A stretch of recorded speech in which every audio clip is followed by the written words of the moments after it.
पार्वती मैया ध्यान में बैठी हुई हैं, माता पार्वती जी ध्यान में लगी हुई हैं और माँ जगत जननी माता पार्वती जी जब ध्यान में लगी हैं, शंकर भगवान ने उनको प्रेरणा दे दी। गणेश जी के हाथ में एक अस्त्र होता है एस की तरह, उसको कुंदुक कहते हैं, उसको कुंदुक कहा जाता है। पार्वती जी ने उस कुंदुक को उठाया और कुंदुक को उठाकर जो प्रहार करा विदल उत्पल पर, विदल उत्पल के प्राण तो छूट गए पर वो कुंदुक जाकर देवादिदेव महादेव के पास में गिर गया, शिव जी के चरणारविंद के पास में गिरा। और जैसे ही शंकर भगवान के चरणों में जाकर वो कुंदुक गिरता है और कुंदुक को उठाकर जो प्रहार करा विदल उत्पल पर, विदल उत्पल के प्राण तो छूट गए पर वो कुंदुक जाकर देवादिदेव महादेव के पास में गिर गया, शिव जी के चरणारविंद के पास में गिरा। और जैसे ही शंकर भगवान के चरणों में जाकर वो कुंदुक गिरता है, शंकर भगवान प्रसन्न चित्त में माता पार्वती से कहते हैं, पार्वती तुम्हारे द्वारा फेंके गए इस कुंदुक को मेरे चरणारविंद में आना था, इसलिए मेरे नाम का उच्चारण होना था, तो मेरा नाम कुंदकेश्वर महादेव होगा। मेरा नाम कुंदकेश्वर महादेव होगा, क्योंकि ये कुंदुक मेरे चरणों में आकर गिरा है। और सुनो पार्वती, संसार का मनुष्य, संसार में जन्म लेने वाला मानव, संसार का मनुष्य, संसार में जन्म लेने वाला मानव जब विषम, बहुत गहन, बहुत तीव्र बीमारी में जब घिर जाता है, बहुत तीव्र बीमारी में, गहन बीमारी में, बहुत भारी बीमारी में जब वो घिर जाता है, शंकर भगवान कहते हैं पार्वती जी वो मेरे मात्र कुंदकेश्वर नाम का स्मरण कर कर अगर जल का आचमन भी करता है तो वो औषधि का कार्य कर जाता है। मान लो जल का आचमन भी करा ना उसने तो वो औषधि का कार्य कर जाता है। पर भी प्रयोग कर कर देखिए, अपने ऊपर भी शिव महापुराण की जो कथा के जो तत्व हैं, भगवान शंकर की कथा के जो उपाय हैं, भले दुनिया के लोग उसको टोटका कह दें चाहे टोना कह दें, दुनिया के लोग कुछ भी कहें, पर शिव महापुराण का एक एक उपाय आपकी जिंदगी को सार्थकता देता है।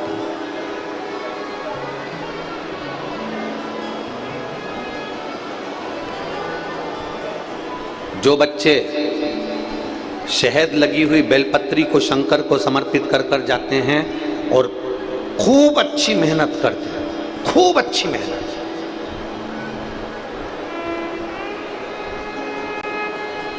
खूब अच्छी पढ़ाई करें, खूब मेहनत करें और आखिरी में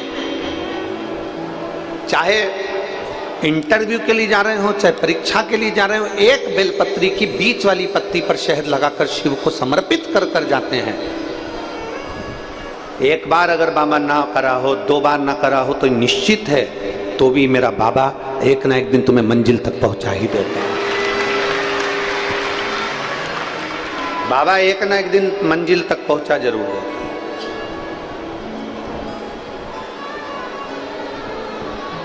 कि शंकर की कथा में जाना छोड़ दो, कोई तुमसे कह दे कि शंकर के मंदिर में जल चढ़ाना छोड़ दो, इतना याद रखना, जो तुमसे कहे कि मंदिर जाना छोड़ दो, सबसे पहले उसके घर पर जाना छोड़ देना, उसके मुख देखना छोड़ देना और उसका पास जाना छोड़ देना।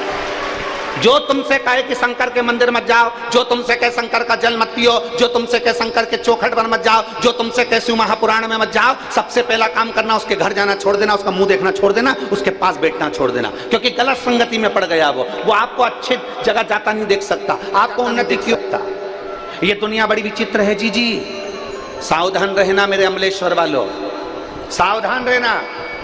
दुकानों पर जाओगे ना कोई तुम्हें टोकने वाला नहीं होगा, मॉल में घूमोगे ना कोई तुम्हें टोकने वाला नहीं होगा, विदेश में घूमोगे ना कोई तुम्हें टोकने वाला नहीं होगा, फिल्म देखने जाओगे ना कोई तुम्हें टोकने वाला नहीं होगा, गलत काम करोगे ना कोई तुम्हें टोकने वाला नहीं होगा, पर मंदिर जाना चालू करोगे तो 10 लोग टोकने वाले मिलेंगे, 10 लोग मिलेंगे तुम्हें टोकने वाले।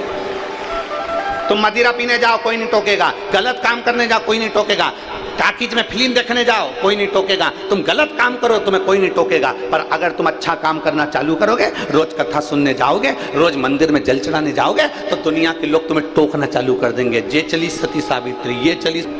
कहीं का करोड़पति मरता है, उसकी मूर्ति चौराहे पर नहीं लगती है। कहीं का धनपति मरता है, उसकी मूर्ति चौराहे पर नहीं लगती है। चौराहे पर वो मूर्ति लगती है जिसने जनमानस के लिए कुछ अच्छा करा हो और करता करता चले गया हो, उसकी मूर्ति चौराहे पर लगती है।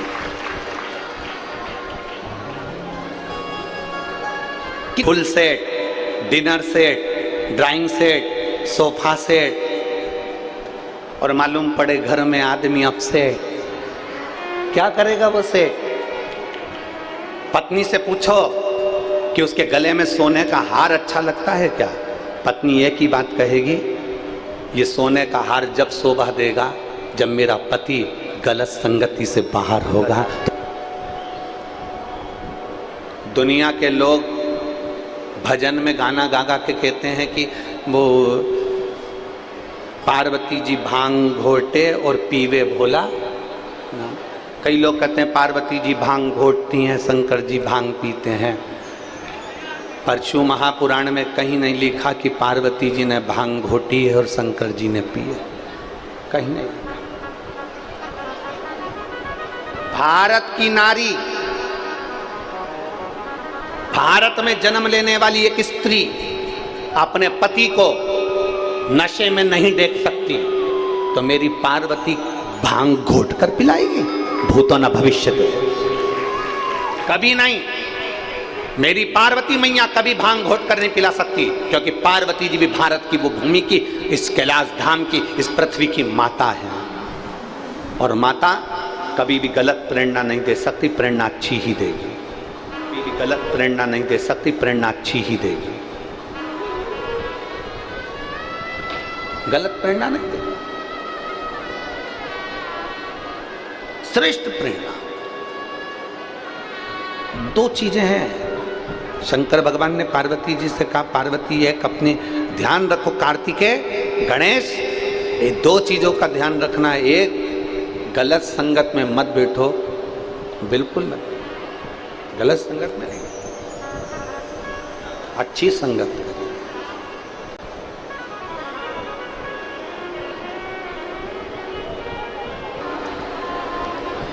पहले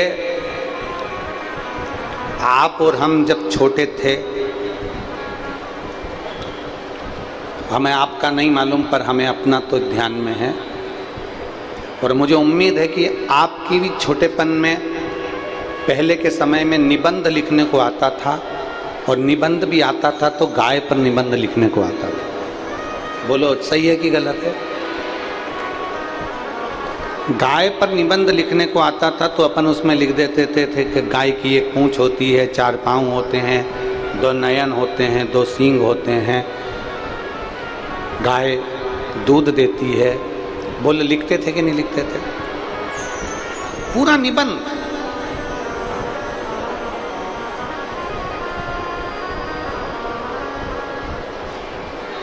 भारत की भूमि पर पहले के पाठ्यक्रम में गौ माता के लिए निबंध लिखने को आता था, पर आज के समय में गौ माता पर निबंध नहीं आता। हमारा तो अगर ये आवाज समय की अवस्था में माननीय राष्ट्रपति जी से माननीय प्रधानमंत्री जी तक अगर पहुँचे, तो उनसे केवल इतना ही निवेदन रहेगा कि आने वाला समय गौ माता की जो दुर्दशा हो रही है, इसको बचाने के लिए गौ माता को राष्ट्र माता घोषित करा जाए।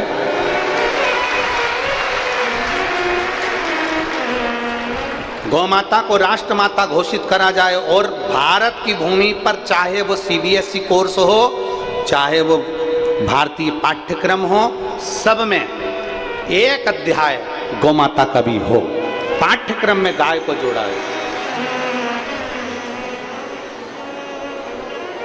क्योंकि पाठ्यक्रम में अगर गाय रहेगी, पाठ्यक्रम में अगर गौ माता रहेगी, तो निश्चित है कि बच्चों के हृदय में गौ माता के प्रति सम्मान का भाव उत्पन्न हो।